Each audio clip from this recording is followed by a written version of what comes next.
pónganse a pensar, si solamente buscáramos a nuestra esposa, o esposo, o los que tienen novio o novia, si solamente los buscaran, decir el domingo, o una vez al mes, ¿qué significaría eso? ¿Qué significaría cuando solamente buscamos a esa persona sola de vez en cuando? ¿Qué sería? Como un esposo, tal vez sería un amante, ¿verdad? Alguien que solo buscas, y no diciendo que lo tenga que tener, ¿verdad? Pero sería como un amante, ¿verdad? Porque sería algo extraño, algo lejano. ¿Y por qué sería eso? Porque hay algo o hay alguien más que tiene prioridad en nuestro tiempo. No dedicamos ese tiempo al Señor. Entonces aquí Pedro nos sigue diciendo que desechemos nuestra vieja manera de vivir, pero no solamente dice que la desechemos, ahora dice que deseemos buscar de Dios. Ahí nos lo dice, vean, en el capítulo 4, disculpen, donde dice que nos acerquemos al Señor. Seguimos viendo la semana también pasada, un pequeño resumen nomás ya, cómo miramos cómo Cristo debe ser esa piedra viva, cómo Cristo debe ser donde edificamos nuestra casa. Eso lo miramos hace el mes pasado. En los versículos 9 y 10, ahí de 1 Pedro 2, miramos cómo como cristianos somos el pueblo de Dios, escogidos, sacerdotes santos, un pueblo que fue escogido por Dios. No nosotros escogimos a Dios, Dios nos escogió a nosotros. Pero ¿para qué nos ha escogido Dios? Esa es la pregunta, ¿verdad? ¿Para qué nos ha escogido Dios? ¿Para qué, hermanos? ¿Para estar en la oscuridad o para hacer oscuridad? No, ¿verdad? Dice que Dios nos ha llamado a hacer luz en las tinieblas. Tenemos que ser diferentes que el mundo para que todo lo que hagamos, hermanos, glorifique a Dios. Ese es el propósito de Dios en nuestra vida. No es para mí, para mi propio bienestar, no es para que me vaya a mí mejor, para que yo me sienta mejor. Porque Dios nos da muchas de esas cosas, no digo que no nos las da, ¿verdad? Él nos las da. Por la misericordia de Dios, hermanos, es que tenemos ese privilegio de mostrar a Cristo en lo que hacemos. Eso es lo hermoso, tenemos ese gran privilegio. En esta tarde miraremos 4 puntos de cómo debe ser vuestra manera de vivir mientras que estamos en este mundo caído, en este mundo lleno de pecado. La primera que miraremos es cómo es la manera de vivir de un cristiano extranjero, de un cristiano que está en este mundo, pero que no pertenece a este mundo. Y eso lo vamos a ver en los versículos 11 y 12. Segundo punto que miraremos es cómo se comporta el cristiano como un ciudadano ante este gobierno, ante sus superiores de este mundo. Y eso lo miraremos en los versículos 13 al 17. El tercer punto que miraremos es cómo se comporta el cristiano como un siervo. Cómo se comporta un cristiano en su trabajo y ante otros no creyentes. Y eso lo miraremos en los versículos 18 al 20. Y por último, miraremos lo hermoso. Y como nos lo explicó Santiago a través de los labios de mi hermano Ángel, cuando empezó el servicio, ¿verdad? Es como el Señor es el ejemplo para nuestras vidas, como Cristo es el ejemplo para nuestras vidas. Y esto lo miraremos del versículo 21 al 25. Sin más tardanza, hermanos, vayan conmigo allí al versículo 11. Versículo 11 allí de 1 de Pedro. Estamos en 1 de Pedro 2 y empezamos en el versículo 11 y vamos a ir escudriñando versículo por versículo a ver hasta dónde alcanzamos. Dice el 11, dice: amados, yo os ruego como extranjeros y peregrinos que os abstengáis de los deseos carnales que batallan contra el alma. Pedro aquí empieza este versículo con la palabra amados. Amados. Que es una forma de decir los amo en el Señor, ¿verdad? Preparándome ya hace unas cuantas semanas en esto. La semana pasada que predicaba mi hermano Ángel, me resonaba mucho la palabra porque mencionaba, ¿verdad? Amados, amados, amados. Y es importante, ¿verdad? Mostrar el amor uno al otro como cristianos, ¿verdad? Porque los amamos. ¿Qué diciendo aquí Pedro? Porque los amamos. Él nos va a pedir algo, pero nos lo va a pedir porque es lo mejor para nosotros, ¿verdad? Es lo mejor para la vida del cristiano. Eso es lo que Pedro está diciendo aquí, ¿verdad? Dice: amados, yo os ruego como extranjeros y peregrinos. En otra forma, Pedro usa esta forma de decir: porque los amo en el Señor, les quiero pedir algo. Más que pedir, él sigue diciendo que nos ruega En otras palabras dice, los exhorto. En otras traducciones, los exhorto. Les mando. Exhorto es un verbo que en griego es muy interesante. Esa es la palabra para caleo. Suena similar, ¿verdad? Que literalmente significa llamar al lado.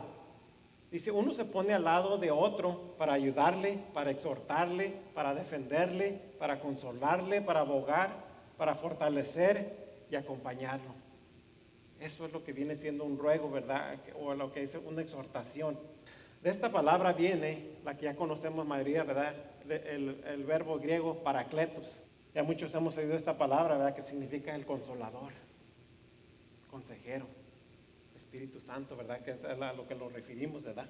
Miramos cómo en Juan 14:16 Jesús aplica el paracletos, él a sí mismo, pero también al Espíritu Santo, ¿verdad? Lo miramos allí en Juan 14:16. Dice, y yo rogaré al Padre y os dará otro consolador. Dice, para que esté con vosotros para siempre. Lo mismo miramos allí más adelantito, allí en Juan 15:26. Dice, pero cuando venga el consolador, a quien yo os enviaré del Padre, el Espíritu de verdad, el cual procede del Padre, dice, Él dará testimonio acerca de mí. También miramos en otra ocasión donde Juan lo aplica a Jesucristo, ahí en Primera de Juan 2:1. Primera de Juan 2:1 dice, hijitos míos, estas cosas os escribo para que no pequéis. Y si alguno hubiera pecado, abogado tenemos para con el Padre, a Jesucristo el justo. Eso es lo hermoso, ¿verdad? Que cuando fallamos, hermanos, dice que tenemos un abogado a quien ir. Tenemos un abogado para con el Padre, y ese es a Jesucristo. Aquí por este contexto, aquí se está diciendo claro más el exhortar, ¿verdad? El rogar. Pero ¿qué es lo que les está rogando Pedro aquí a los hermanos de la actual Turquía, verdad? Como cuando miramos desde el principio de Primera de Pedro, ¿verdad? Que les está hablando aquí a la iglesia, a los que son dispersados, a los que fueron ya salidos, ¿verdad? De sus tierras, y el Señor los ha mandado a diferentes lugares, ¿verdad? Que en la actual Turquía. ¿Qué les está pidiendo? Primero dice que como extranjeros y peregrinos. Si nos regresamos un poquito, miramos cómo Pedro nos acaba de decir que somos pueblo de Dios. Y eso lo miramos en el 9 y en el 10. Primera de Pedro 9 y 10. Dice, mas vosotros sois linaje escogido, real sacerdocio, nación santa. Dice, pueblo adquirido por Dios. Dice, para que anunciéis las virtudes de aquel que los llamó de las tinieblas a su luz admirable. Dice, vosotros que en otro tiempo no erais pueblo, pero que ahora sois pueblo de Dios. Que en otro tiempo no habéis alcanzado misericordia, dice, pero ahora habéis alcanzado misericordia. Aquí miramos que es algo que es sumamente importante. Aunque ya somos pueblo de Dios, tenemos que vivir en un lugar donde no todo favoritismo, o no todo es para la gloria de Dios, ¿verdad? Vivimos en un país caído, un país lleno de pecado, un país donde no encajamos, o no deberíamos encajar en este mundo, ¿verdad? Aquí donde estamos. No estoy diciendo aquí en estas cuatro puertas, estoy diciendo afuera de estas cuatro puertas. Lo hermoso, hermanos, es que Pedro nos acaba de decir,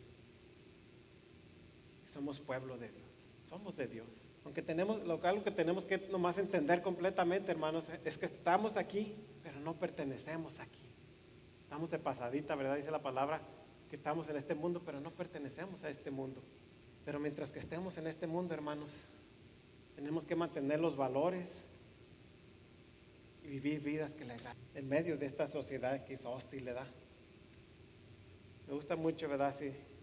Como los patriarcas del Antiguo Testamento, ellos reconocían que eran forasteros y extranjeros entre los demás pueblos. Y eso lo miramos allí en Hebreos 11, del 13 al 16. Hebreos 11, del 13 al 16. Dice, conforme a la fe, murieron todos estos sin haber recibido lo prometido. De otra vez allí el 13. Dice, conforme a la fe murieron todos estos sin haber recibido lo prometido. ¿Recibieron lo que Dios les había prometido en este mundo, en esta tierra? No, ¿verdad? Dice que murieron, dice, conforme a la fe murieron todos estos sin haber recibido lo prometido. Dice, sino mirando de lejos y creyéndole y saludándole y confesando que eran extranjeros y peregrinos sobre la tierra. Dice, porque los que esto dicen claramente dan a entender que buscan una patria, pues si hubiesen estado pensando en aquella de donde salieron, ciertamente tenían tiempo de volver. Dice, pero anhelaban una mejor, eso es celestial. Por lo cual Dios no se avergüenza de llamarse Dios de ellos, porque les ha preparado una ciudad. Dios nos ha preparado, ¿verdad?, esa nueva Jerusalén. Y eso es donde, aunque estamos en este mundo y no quitamos nuestra mirada, ¿verdad?, del mundo venidero, todavía no es aquí nuestra casa, ¿verdad? La nueva Jerusalén. Dice que el Señor fue a preparar un lugar para nosotros. Como creyentes, hermanos, tenemos que vivir una vida incómoda en este mundo. Vivimos en países que no encajan bien y en sociedades que nos tratan como extraños.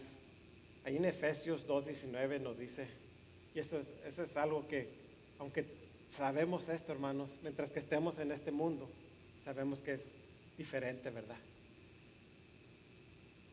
Ahí nos dice, ¿verdad?, a Efesios, dice, así que ya no sois extranjeros ni adivinadizos, sino ciudadanos de los santos y miembros de la familia de Dios. Aunque sabemos, hermanos, que le pertenecemos a la familia de Dios, mientras que estemos en este mundo, van a venir ciertas cosas. Y cómo vivimos nuestra manera de vivir, lo seguimos viendo, ¿verdad? Aunque estos sabían y sabemos que pertenecemos a la nación más importante, a la que realmente importa. ¿Cuál es esa? La nación de Dios, ¿verdad? Como lo acaba de decir aquí Efesios. Somos miembros de la familia de Dios, ya somos ciudadanos de los santos. Dios los había regado aquí en Primera de Pedro, aquí a los de la Turquía, ¿verdad? Por diferentes partes del mundo. ¿Hacer qué? Hacer ejemplo y a glorificar su nombre. Sabemos que no pertenecemos a este mundo, pero estamos en este. Pero ¿qué es eso que le pide Pedro aquí hablando al extranjero y al peregrino? Seguimos leyendo allí el 11, ¿verdad? Que os abstenguéis de los deseos carnales que batallan contra el alma. En otras palabras, manténganse alejados de los deseos carnales. ¿Cómo es que podemos ejercer una influencia piadosa en este mundo para la gloria de Dios? ¿Cómo podemos? Tenemos que disciplinarnos a nosotros mismos, al evitar los deseos de nuestro interior, de la naturaleza caída, que es el pecado, ¿verdad? Tanto en nuestra vida privada como en nuestra vida pública. No solamente es aquí, pero afuera de estas cuatro paredes. Tenemos que alejarnos del pecado, que es lo más importante. Miren lo que dice Charles Spurgeon, cito. Dice, pecar te hará dejar la comunión con Dios. Dice, o bien, la comunión con Dios te hará dejar de pecar. Una de las dos cosas debe ocurrir. Cierro la cita. O el pecado nos aleja de Dios, o la comunión con Dios nos aleja del pecado. No es muy difícil entender eso, ¿verdad? Hermanos, aquí empieza lo bueno. ¿Cuántos hemos ido a la escuela? El maestro nos enseña por unas cuantas semanas todo lo que se va a tratar el examen, ¿verdad? Sabemos que al final de 2 o 3 semanas va a haber un examen. Nos estudiamos, o aparentemente estudiamos. Y al final de estas 2 o 3 semanas de que nos enseñan todo lo que tenemos que aprender, viene el examen. Viene el examen, pero al llegar al examen se nos ha olvidado completamente todo. Más bien no pusimos ni atención a lo que estábamos aprendiendo en la clase. Yo pienso que todo lo hemos hecho, ¿verdad?, en nuestra vida, ¿verdad? Yo recuerdo exactamente, ¿verdad?, cuando iba a la high school, ¿verdad? Y todavía está elementary y junior high, ¿verdad? Muchas cosas, ¿verdad? Que a veces estaba uno allí, pero no estábamos ahí. A veces vinimos a la iglesia, pero vinimos con los oídos tapados. con los ojos cerrados. Y no oímos la palabra del Señor, no lo que salga de mi boca, ¿verdad? Pero lo que es la palabra del Señor es la que nos va a transformar, la que nos va a cambiar. Eso es lo importante, hermanos. Si no hemos entendido, si no aprendemos nuestra lección, vamos a fallar miserablemente. Aquí es lo que está hablando Pedro, ¿verdad? Ya lo miramos, ya nos dijo en el versículo 1 de primera de Pedro 2, que tenemos que deshacernos. Luego ya nos dijo qué es lo que necesitamos: desear la palabra y comunión con Dios. ¿Y cómo lo logramos? Acercándonos a Él. Si hemos aprendido todo esto, guiados por el Espíritu Santo, ahora vamos a tomar la prueba y ver cómo nos conducimos en este mundo. ¿Cómo vamos a actuar saliendo de estas 4 paredes? Tenemos que empezar con la primera batalla. Pero esa es la batalla de nuestro interior, de esos deseos carnales. Si todavía salen en nosotros esos deseos de hacer cosas que no le agradan a Dios, ahí es nuestra primera gran batalla, ¿verdad? Eso es lo que les digo, vamos a regresar al examen y no lo vamos a pasar. ¿Por qué? Porque no, como dice aquí primera de Pedro, no nos hemos deshecho de esas cosas, ¿verdad? Dice de la malicia, de todo engaño, hipocresía, envidias y todas las distracciones. No hemos deseado buscar del Señor. Si no hemos deseado, mucho menos nos podremos acercar a Él. Todos sabemos cuál es nuestro peor enemigo: nosotros mismos, ¿verdad? ¿Cuántas veces hemos oído decir, hazle caso a tu corazón, lo que tu corazón te diga, eso haz? ¿Saben qué les digo yo? No le hagan caso a su corazón. No le hagan caso a su corazón. Hagámosle caso a la palabra, a lo que el Señor nos dice que hagamos. Eso es lo que tenemos que hacerle caso. Nuestro corazón es malo. Dice Jeremías 17, 9 y 10. Jeremías 17, 9 y 10. Dice, engañoso es el corazón más que todas las cosas y perverso. Dice, ¿quién lo conocerá?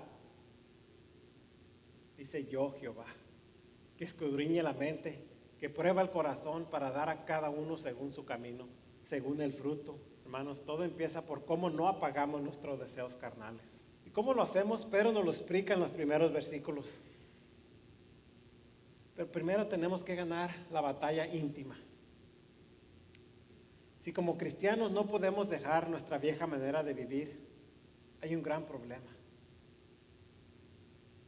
Lo más seguro o más probable, hermano, es que no ha habido un arrepentimiento genuino en nosotros. No hemos dejado nuestra vieja manera de vivir. No he visto un nuevo nacer. ¿Qué dice Juan? Que todo aquel que no nace de nuevo no mirará al reino de Dios. Tenemos que ser personas diferentes. No podemos decir, vengo a la iglesia, pero soy la misma persona que lo fui antes de que el Señor me alcanzara. Tiene que haber frutos, ¿verdad? Dice que todo árbol da buen fruto. ¿Qué pasa cuando el árbol no da frutos? Dice que es cortado. Es feo, ¿verdad? Dice que es cortado y echado al fuego. Es fuerte la palabra, pero hermanos, mi trabajo, el trabajo de la palabra, sobre todo, no es para decir, ay, pobrecitos, se sienten mal.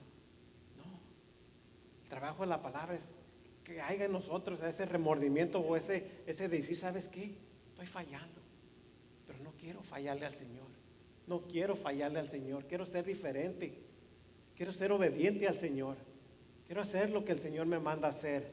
Hermanos, si el Espíritu Santo mora en nosotros, vamos a pecar, pero no vamos a buscar pecar. Dos cosas muy diferentes.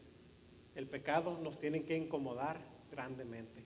Nuestros deseos carnales, como dice aquí, nos tienen que incomodar grandemente. Dice que estos malos deseos, dice, combaten contra el alma. Es decir, tienen la intención de neutralizarnos y eliminar nuestra eficacia en nuestro vivir y en nuestro testimonio. De igual manera, Santiago nos habla de nuestras pasiones que combaten en nuestros miembros. Y nos explica el proceso mediante el cual nos atacan y nos vencen. Dice, cada uno es tentado cuando es atraído y seducido por la propia concupiscencia. ¿Cuál es la concupiscencia? Aquellos deseos que no le agradan a Dios, ¿verdad? Dice entonces la concupiscencia, después que ha concebido, engendra pecado. Nuestros malos deseos nos van a llevar a pecar, ¿verdad? Si todavía tenemos esos malos deseos. Miren lo que ahí nos lo dice Santiago, en Santiago 4:1. Dice, ¿de dónde vienen las guerras y los pleitos entre vosotros? ¿No es de vuestras pasiones, las cuales combaten en vuestros miembros? No es necesario ir a la guerra para estar en una guerra, hermano. Nosotros mismos podemos hacer una guerra en nuestro... También ahí nos dice Santiago 1:14 y 15. Dice, sino que cada uno es tentado cuando de su propia concupiscencia es atraído y seducido. Dice entonces, la concupiscencia, después que ha concebido, da a luz el pecado, y el pecado, siendo consumado, da luz a la muerte. ¿Cuál muerte está hablando aquí? La muerte espiritual, ¿verdad? Muy importante, hermanos, que todo esto, ¿verdad?, sea algo que el cristiano no hace. No puede estar en la manera de vivir del cristiano.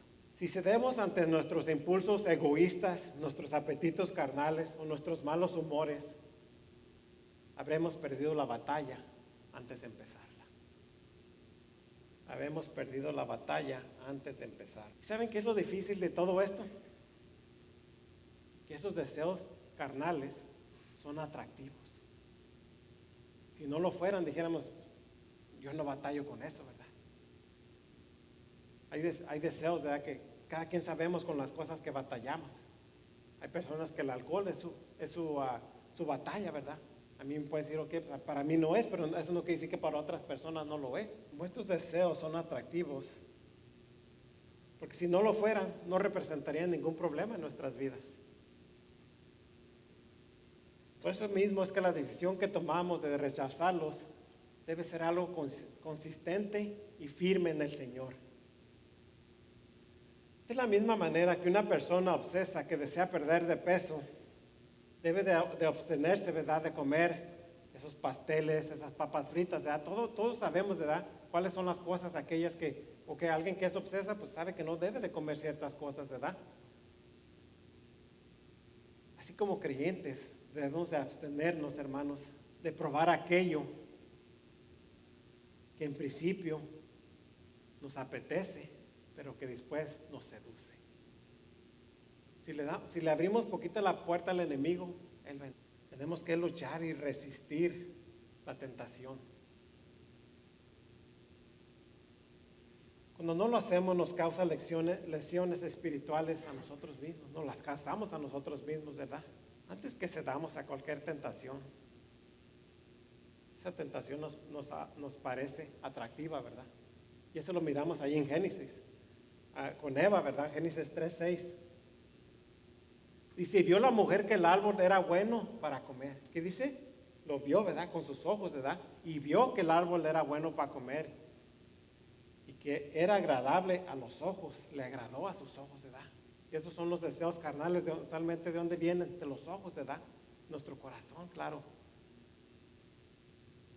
Dice Génesis 3:6 otra vez, y vio la mujer que el árbol era bueno para comer y que era agradable a los ojos, y el árbol era codiciable para alcanzar la sabiduría.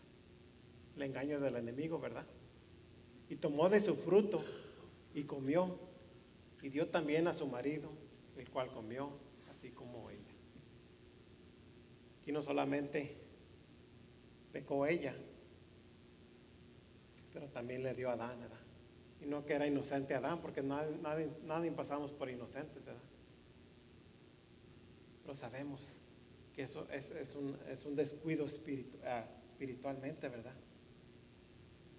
Solamente después, cuando ya es tarde, nos damos cuenta del daño que ha causado a nuestra alma este pecado, ¿verdad? Este mal. El pastel, una vez comido, deja un mal sabor de boca y una gran decepción con nosotros mismos. No sabemos que algo no teníamos que haberlo hecho y lo hacemos, y después nos sentimos, ¿sabes qué? Nos sentimos mal. Remordimiento viene a entrar, pero no es remordimiento lo que buscamos, es un arrepentimiento en nuestras vidas. Que remordimiento Judas lo tuvo, ¿verdad? Pero nunca se arrepintió. Tenemos que arrepentirnos y decir, Señor, no solamente ayúdame a hacer tu voluntad, ¿verdad? Pero ayúdame a no pecar contra ti. Versículo 12. Dice, manteniendo buena vuestra manera de vivir entre los gentiles, para que en lo que murmuran de vosotros como de malhechores glorifiquen a Dios en el día de la visitación al considerar vuestras buenas obras. Miren cómo la traducción de la Nueva Biblia de las Américas lo pone. Dice, mantengan entre los gentiles una conducta irreprochable. Una conducta irreprochable, que no tengan de nada de qué reprocharnos. Aquí empezamos con nuestra lucha externa. Tenemos que recordar que vamos batalla por batalla. La primera batalla es interna. Si no ganamos la primera batalla interna, ¿cómo podremos ganar la segunda batalla, la externa? Hablamos al principio, ¿verdad? Cómo el estudiante de la escuela tiene que pasar la prueba, si no va a fallar miserablemente el próximo examen. ¿Usted se ha preguntado cuál es la meta de Dios para el cristiano en este mundo? ¿Cuál es la meta de Dios para el cristiano? ¿Quién nos lo dice, verdad? Que aprendamos a glorificar a Él manteniendo una digna manera de vivir. Que aprendamos a glorificar a Dios manteniendo una digna manera de vivir. Mientras que estemos en este mundo, tenemos que glorificar a Dios con nuestras vidas, de cómo somos, qué hacemos. Hemos oído muchas personas decir que cuando ellos se mueran, se quieren ir con Dios o que se van a ir con Dios. Mi pregunta es, si en este mundo no queremos hacer la voluntad de Dios, ¿qué nos hace pensar que la queremos hacer por una eternidad? Se nos hace duro hacer la voluntad del Señor aquí. Imagínense una eternidad donde todo lo que vamos a hacer va a ser la voluntad del Señor. Y en vez pensamos, ya se fue con Dios, pero que mientras que estaba en este mundo, todo nos importaba menos hacer la voluntad. ¿Cómo mantenemos una vida honorable entre los gentiles? De todo aquel que no conoce de Dios. ¿Cómo nos vamos a mantener como dice aquí, ¿verdad? Con una buena conducta irreprochable? ¿Podemos o no podemos? Cada quien tiene diferentes pensamientos. ¿Cómo actuamos fuera de estas cuatro paredes? Claro que sí podemos, hermanos, pero por nosotros mismos es imposible. Es imposible agradar a Dios por nosotros mismos. Mucho menos vamos a agradar a Dios, ¿verdad? No podemos agradar a Dios por nosotros mismos. Pero ¿cómo es que podemos agradar a Dios? Miren cómo nos lo explica ahí Santiago 4 del 7 a 10.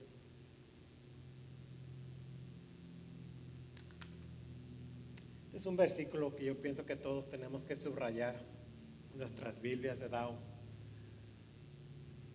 tenerlo más en cuenta. Porque miren lo que dice Santiago 4, del 7 al 10. Dice, someteos pues a Dios, resistir al diablo, huirá de vosotros. ¿Cómo huye el diablo? Sometiéndonos a Dios. Someteos pues a Dios, resistir al diablo y huirá de vosotros. Dice, acercaos a Dios y Él se acercará a vosotros.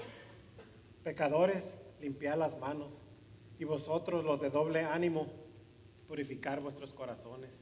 Dice, afligíos y lamentar y llorar. Dice, vuestra risa se convierte en lloro y vuestro gozo en tristeza. Dice, humillaos delante del Señor y Él os exaltará. Humillándonos, ¿verdad? Decir, Señor, en mis fuerzas yo no puedo,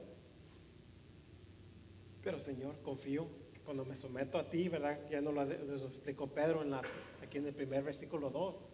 ¿Cómo sí podemos someternos al Señor? Pero sigue ahí en el versículo 12, la segunda parte. Dice, para que en lo que murmuran de vosotros como malhechores. Como cristianos no tenemos la mejor reputación, hermanos. ¿Cuántos hemos oído decir, pues para ser cristiano como ese, pues mejor no? Es triste, ¿verdad? Pero es la realidad. No tenemos el mejor nombre o la mejor reputación, se puede más bien decir, ¿verdad? En este mundo. ¿Por qué es, hermanos? Porque muchos toman el nombre del Señor a la ligera. Pensamos que, ¿sabes qué? Solamente tengo que hacer esto, ciertas cosas y ya, eso es servirle al Señor. Pero con nuestros hechos, todo hacemos menos decir que le servimos a un Dios santo, santo, santo.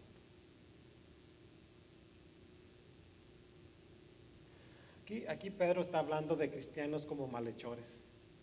Se recuerda que cuando empezamos la carta de Pedro les hablé un poquito de que estos hermanos habían huido de sus tierras a otras porque se les acusaba de haber prendido a Roma, que el rey les había echado la culpa. Los acusaban de malhechores, de que ellos habían sido los que habían hecho estas cosas, ¿verdad? ¿Para qué? Porque ellos los querían sacar, ¿verdad? Querían decir, oh, mira, estos hermanitos estos son los que andan haciendo estas travesuras, estas maldades. Pero recordamos que todo esto, ¿verdad? Solamente se expandieron, ¿verdad? Los hermanos por diferentes regiones aquí en Turquía.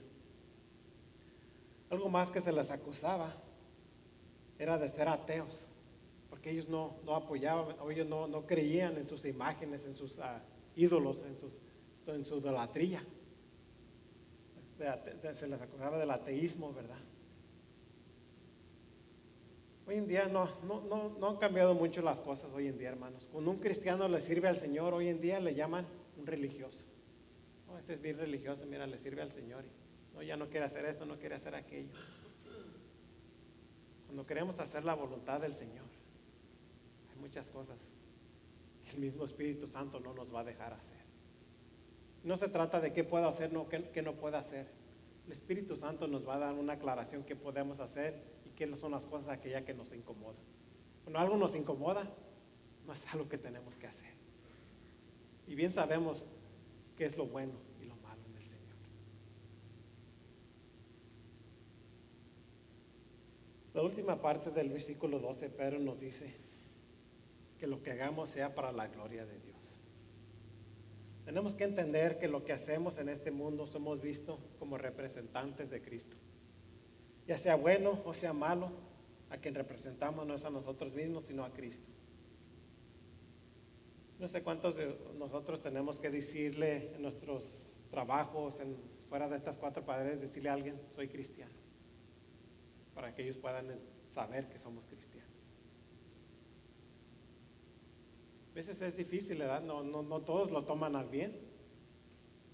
O lo digo en la forma, ¿verdad? Que hay personas que te van a criticar, te van a hacer la vida imposible en veces. Muchas personas dicen, es muy difícil estar con personas que no son cristianas. El cristiano, ¿verdad? Dice, es difícil no estar con una persona que no es cristiana. Miren lo que dice John MacArthur. Cito. Dice, si bien Jesús fue amigo de los pecadores, dice, nunca adoptó sus vicios ni imitó sus estilos de vida.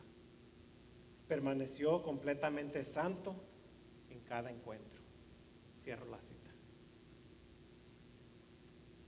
No porque nos juntemos con pecadores, que es lo que éramos antes nosotros, ¿verdad? No porque nos juntemos con gente que no ha conocido del Señor o al Señor. Quiere decir que tenemos que seguir su forma de vivir, su estilo de vida. ¿Cuántas veces hemos oído decir, yo quiero ser como una persona famosa? Es mi ídolo. Si de veras buscamos un ejemplo a seguir, el único es Cristo. El único que debemos imitar es a Cristo, nadie más. Decimos que tenemos un ídolo, que sea Cristo. Y es fácil en el mundo, que no, aquí está todo el tiempo, ¿verdad? Yo quiero ser como esa persona, cuando yo sea grande. Usted quiere ser como su Padre Celestial. Nuestro segundo punto, tal vez ya casi nos acabó el tiempo, ¿verdad? Nuestro segundo punto es cómo nos comportamos en nuestra sumisión al gobierno. Versículos 13 y 14.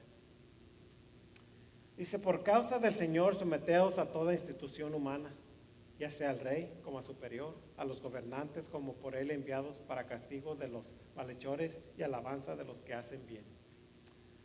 Aunque sabemos que nuestra ciudadanía está en los cielos, debemos vivir como ciudadanos obedientes en este mundo.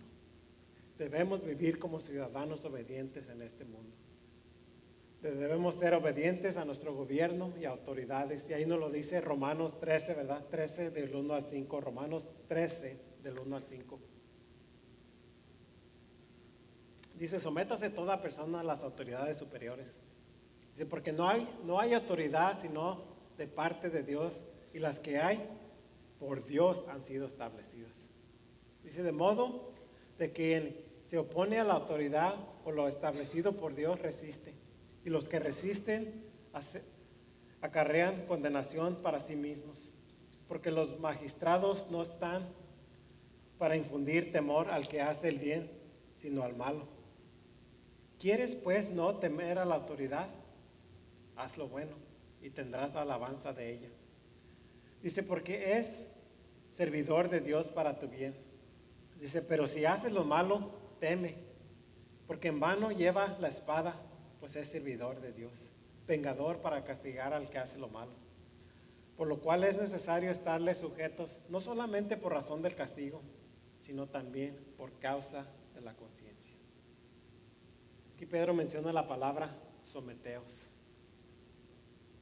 Dice, por causa del Señor, someteos a toda institución humana, ya sea al rey, como al superior o a los gobernadores.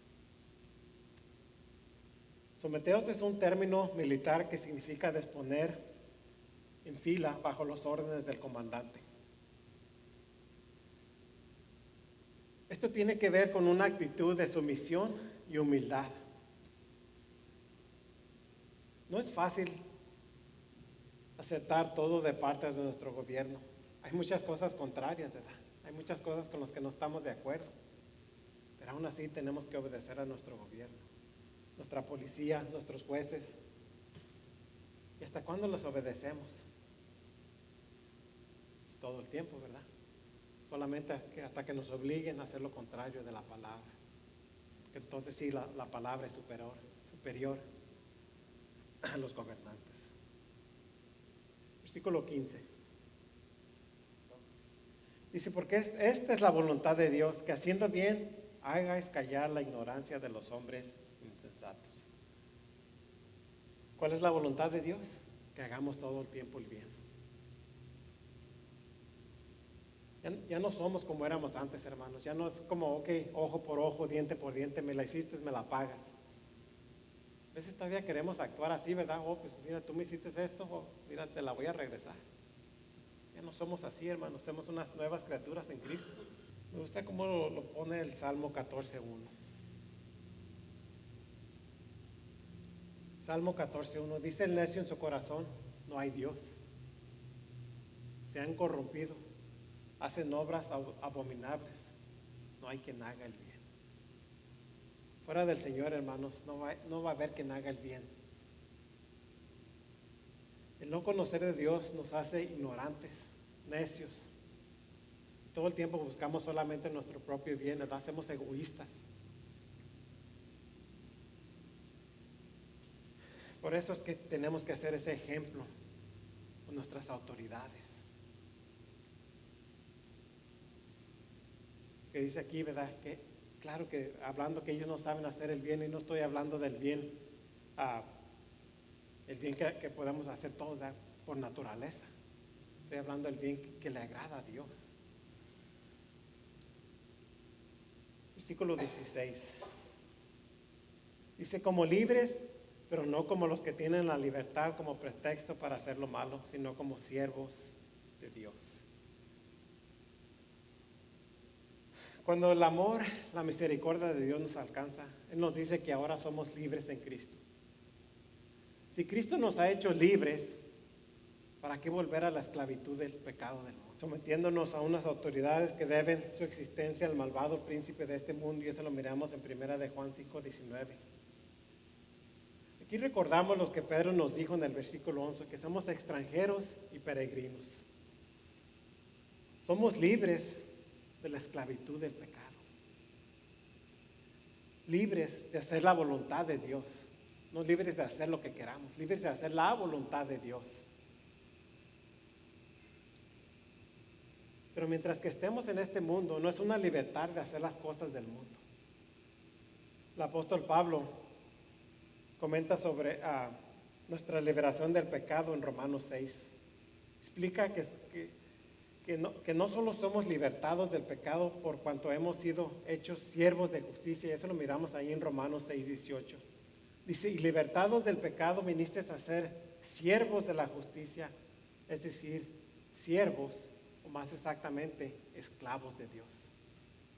Romanos 6:22 sigue ahí diciendo, mas ahora que habéis sido libertados del pecado y hechos siervos de Dios, tenéis por vuestro fruto la santificación y como fin la vida eterna. Hermanos, ¿tenemos libertad en Cristo? Sí, pero no para pecar o hacer lo malo. Esa no es la libertad que tenemos en Cristo. Tenemos esa libertad de hacer la voluntad de Dios. Se nos ha acabado el tiempo hasta aquí, ¿verdad? Les vamos a hacer una segunda parte para el mes que viene de aquí. Si dejamos aquí en el versículo 16. O vamos a acabar el 17 para llegar hasta el tercer punto. Versículo 17 dice, honrar a todos, amar a los hermanos, temer a Dios, honrar al Rey. Tenemos que honrar a todos, hermanos, con un corazón sincero. No solamente de labios para afuera. Es fácil decir, oh, yo amo a mi hermano, yo quiero a mi hermano, ¿verdad? O yo haría esto por mi hermano. Pero cuando de veras lo decimos de corazón, eso es lo que cuenta. Pedro aquí nos vuelve a decir, ¿verdad? Como un recordatorio, ama a los hermanos, teme a Dios, teme a Dios. Un temor reverente hacia el Señor es lo que tenemos que tener. Un temor reverente hacia el Señor.